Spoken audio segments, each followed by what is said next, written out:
Welcome back here to the Date Obsessed Fat Man. See here, this is what I've eaten so far today, which is just basically the salad, the duck. Got some broccoli cheddar soup from Subway to eat with it. It has snake juice twice so far, actually 3 times now as of recording. And then my lemon juice and some little caramel candies.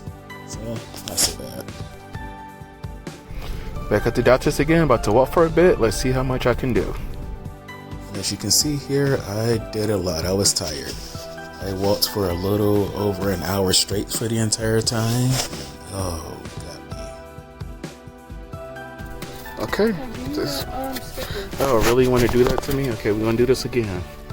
Oh, it's showing now. Okay.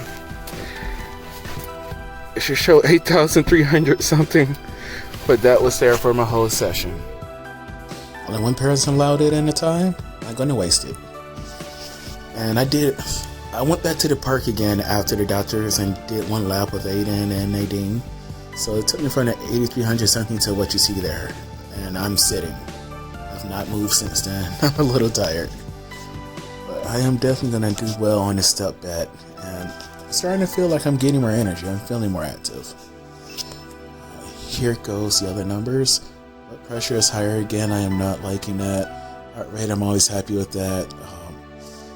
I think that this app is always a little bit behind on getting real steps, and I'm going to try to figure that out. And we'll see if that works better with their watch too, because I do like their watch as well. But the weight threw me for a loop. See, I weigh less now, so a little over a pound lower since I was 343.8 yesterday. And as you see now, I weighed at 340.3 pounds this morning. I'm like, okay, I did not go to the bathroom that much. That does not look right. That looks kind of crazy. I was not accepting that. So I weighed myself multiple times. I moved my scale around, did it on uneven ground to check to see how it worked out. Did it on perfectly flat ground I enjoyed, cleaned it off. And from 340.3 to 341.4, that makes a lot more sense. I got 341.4 3 times in a row, and I was merely content to accept that, to just take in at 341.4 pounds. But I moved it to one more flat area, the original place, which I used to weigh myself on my older scale, which was in the kitchen.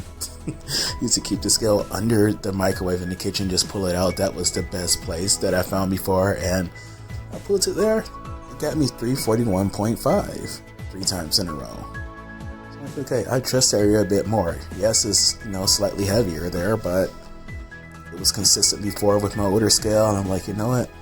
I may start going back there a bit more. Just got the issue where we open up the curtain every day for the plants, so that I would just have my naked body in full view of outside, which I don't care about half the time, but back and forth. I'd rather not be giving a free show. I should be getting money. I should do an OnlyFans. And now we move on to my sugars. So 150 on glucose, which was higher than before.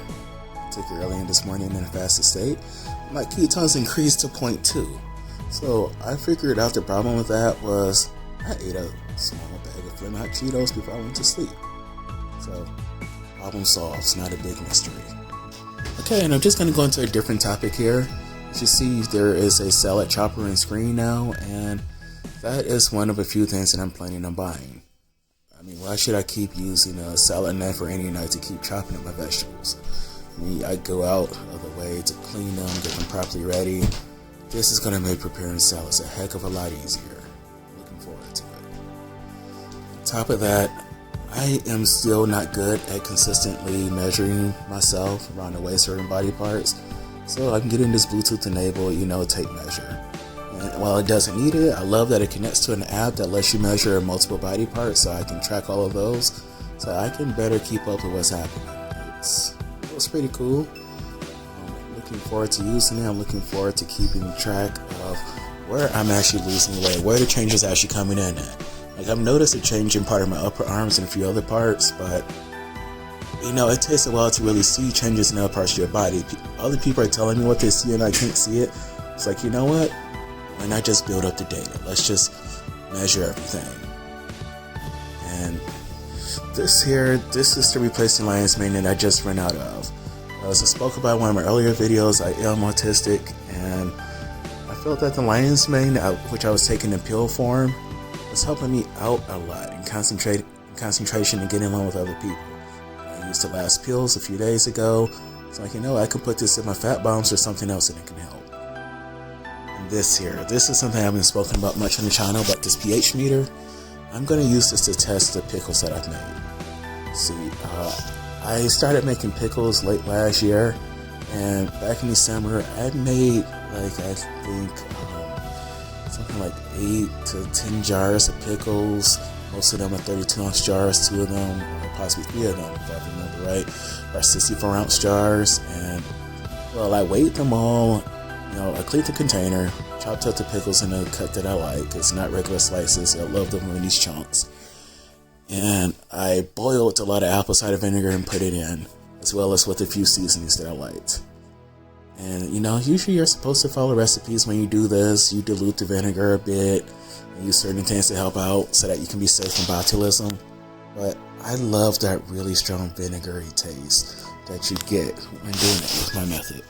Now, previously, I was only doing 1 or 2 jars at a time, and I was keeping them stored in the refrigerator. I made all of these and let them sitting out on a shelf, or technically on a mixture of a shelf in the floor right now. And so I'm going to test the pH because, as you saw, it's been a few months. So make sure that they're safe to consume. As long as my apple cider vinegar is at the correct pH for what apple cider vinegar is going to be, I'll talk about that in a later video. Things will be fine. Things will be perfectly fine. It's that you want to stop bacteria from being able to live, and you need to both hit it with, the boiling. You need to both sanitize the jars, hit it with the boiling water, boiling liquid, and have your pH at a certain level. So I figured, hey, apple cider vinegar, when properly made, it meets the standards, perfectly meets the exact level that you need your mixture to be at if you're not using certain preservatives and certain other things to fight, which I'm not.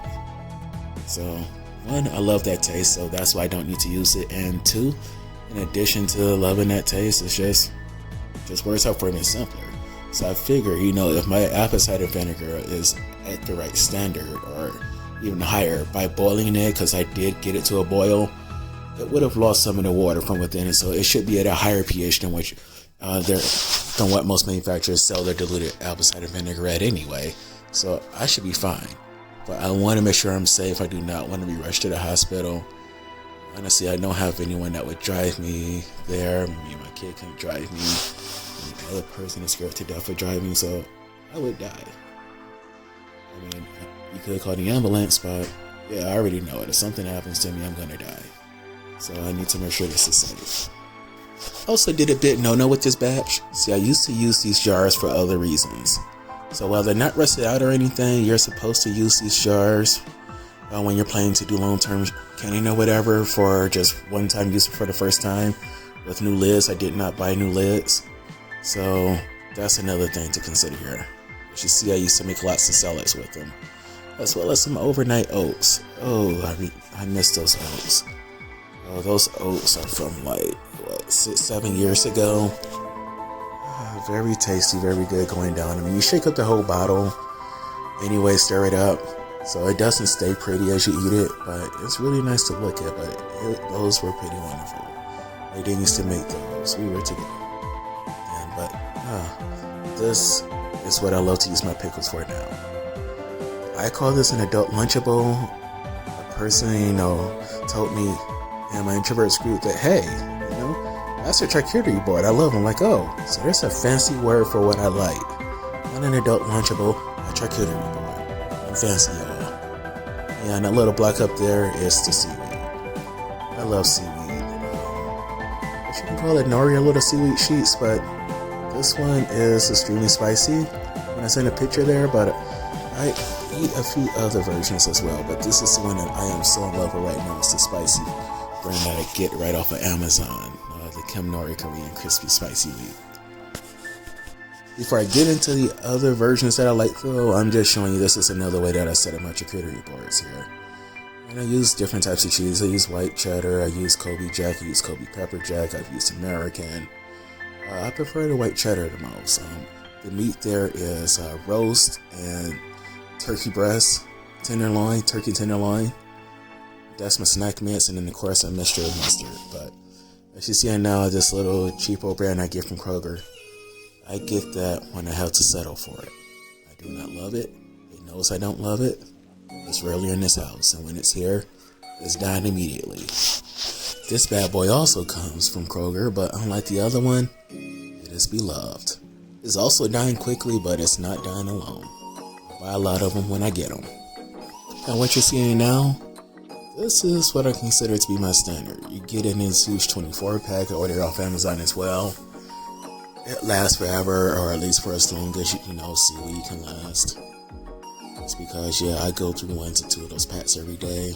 I'm going to have to cut down on how much of that I eat. But that's it, folks. Here it comes. Thanks for tuning in. God bless you. Have a great day. Bye-bye.